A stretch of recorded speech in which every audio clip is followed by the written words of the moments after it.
So, quick overview over the setting here. This little tripod is actually the base plate and the top part of this monopod. That's actually pretty cool that you can rig it up like this, then it's very small and you can place it somewhere, actually over there. And today was a big reason for a mud box, because this mud box is like very red and we had like an incredible amount of rain. One reason more to film sometimes on f4.5 to just focus something here and then everything is in focus, because it's on f4.5. Used today like f20. I didn't film with an ND filter for a while, and then I wanted to have the whole street sharp in focus because it was like rainy, but it looked quite cool. And some say on f11 starts the composition, because f2.8 and stuff is for separating a subject, separating a people. But when you want to have a composition of the image, you need a sharp image throughout the whole image, and then f11, f20 becomes very, very handy. Social media is actually the topic of this video. How to use social media. Social media is for me sometimes irrelevant. I had like in 5 years 5 clients that booked me via social media. One big client booked me via social media that was like 2,800 euro. That was cool, so social media is available, but I don't get my client from social media. I get more clients through my website and through YouTube actually, which is pretty cool.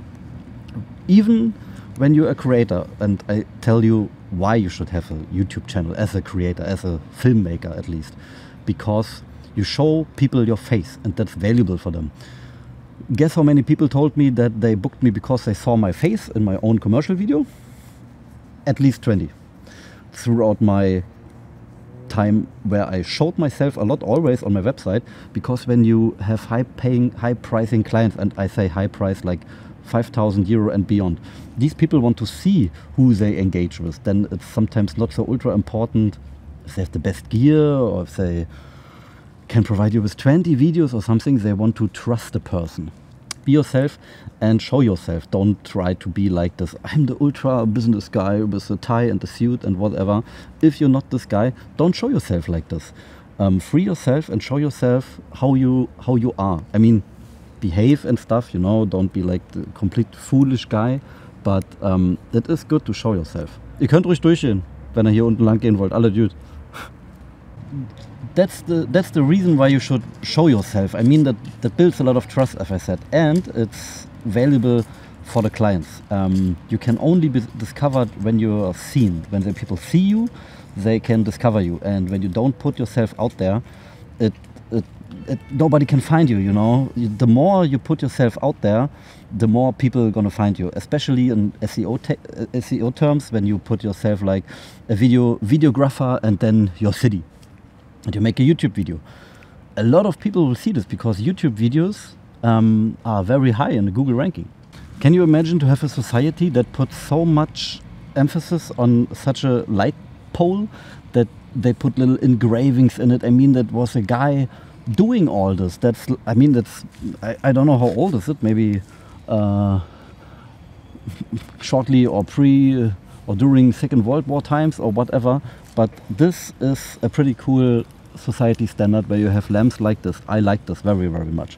And that puts a lot of handicraft into it, and AI could never do this. And people ask me all the time, is then AI maybe a reason to show yourself with AI? I don't think that's in my opinion a huge bubble. The AI bubble will in certain areas pop someday, and then it's all fugazi, whatever, nobody cares about it. Especially don't use AI when you want to show yourself. I see people putting themselves AI filters on them and then putting themselves online out there or whatever. That doesn't build so much trust. When you show yourself that you are real, you're a human, you don't use AI for your videos, especially when you show yourself or do testimonials with a client, that is like a huge part that builds like another point of trust, that you don't rely on AI. Some clients even told me, when I made 150 portraits for a company, they even told me, don't use AI for editing of these pictures. Don't use AI to like work on the skin or stuff, because that doesn't look quite right. You have to show that these people are humans and stuff. That's like more, that builds like a craft that's more valuable when you have like a skill, a handy skill. Imagine the AI server dies someday and then you cannot build like this anymore because you only did it with AI. What kind of filmmaker are you when you don't have the craft to manufacture something nice? And it all comes down to how you do the things with your brain. Your best piece of gear really is your brain, your knowledge. That's like, if you have a certain point of knowledge, when you evolve, then the camera becomes more and more irrelevant. In the beginning stage, for every videographer, is like the camera everything. The camera is like my thing. I need the best and greatest camera.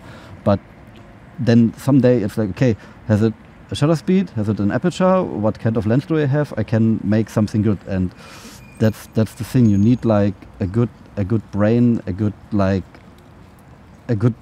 piece of knowledge. Then you can work with any equipment, and that's the most valuable thing you can bid. Invest in yourself, in your own craft. I mean, I had people that have like a red camera and like ultra expensive amount of gear, 1,000 lenses and stuff, and they have like fancy light equipment, and then they call themselves a videographer, but they have no idea how to use all this stuff. I even had a client, this guy purchased gear for like 12,000 euro, a camera, a Sony camera, aperture lights, and I don't even have aperture lights, and soft boxes, and whatever they purchased, but they couldn't use it actually. They booked me then to teach them how to use all the stuff. That's like another part. When you have a certain amount of knowledge, you can also teach people, and I actually do this sometimes, that I teach people my knowledge, how to use the basics, how to use the camera, how to use this, and people pay me for this craft. They pay me my whole shooting day, almost 1,000 euro, for teaching them how to use the craft of using a camera. And to show yourself that you have this knowledge is like valuable for the client, because that builds, again, trust, and that's ultra important in my opinion. That you can show that you have these skills. That's like I said, when you have a guy that can build a lamppost like this, then it's more valuable as a guy that can use AI and print something like this. I don't know. You get the reference. You know, your skill, your brain is like the most important thing. Yes. Thank you for listening to my little TED Talk. I drive now home. That was a pretty fun little shoot. And subscribe to my channel if you want to see more real world knowledge from a videographer that lives in Berlin, Germany. Subscribe to my channel if you want to see more. Bye.